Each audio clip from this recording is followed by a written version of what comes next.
મહેસાણામાં વિદ્યાર્થીઓના મુદ્દે કોંગ્રેસનો હલ્લાબોલ। छात्रों की गुंज कार्यक्रम हेठળ યોજાઈ ઉગ્ર વિરોધ રેલી। બલદેવજી ઠાકોર સહિતના નેતાઓની અટકાયત। મહેસાણા ગુજરાતમાં પેપર લીક અને વિદ્યાર્થીઓના વિવિધ પ્રશ્નો મુદ્દે રાજકારણ ગરમાયું છે। મહેસાણા શહેરમાં કોંગ્રેસ દ્વારા વિદ્યાર્થીઓના ન્યાય માટે છાત્રો કી ગુંજ કાર્યક્રમ અંતર્ગત એક ઉગ્ર વિરોધ રેલીનું આયોજન કરવામાં આવ્યું હતું। આ આંદોલન દરમિયાન કોંગ્રેસના કાર્યકરો અને પોલીસ વચ્ચે ભારે ઘર્ષણના દ્રશ્યો સર્જાયા હતા। ન્યાયની માંગ, પેપર લીકથી પીડાતા યુવાનોને ન્યાય આપવાની ઉગ્ર માંગ કરાઈ। મહેસાણા જિલ્લા મહિલા પ્રમુખે ઇન્કલાબ જિંદાબાદના ગગનભેદી નારા લગાવ્યા। નેતાઓની અટકાયત। વિરોધ પ્રદર્શન ઉગ્ર બનતા પ્રમુખ બલદેવજી ઠાકોર સહિત અનેક અગ્રણી નેતાઓ અને કાર્યકરોની અટકાયત કરાઈ।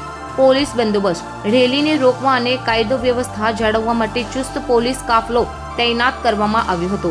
આ આંદોલનને પગલે સ્થાનિક રાજકારણમાં ભારે ગરમાવો આવી ગયો છે। કોંગ્રેસે આગામી દિવસોમાં યુવાનોના હિત માટે આ લડત વધુ ઉગ્ર બનાવવાની ચીમકી આપી છે।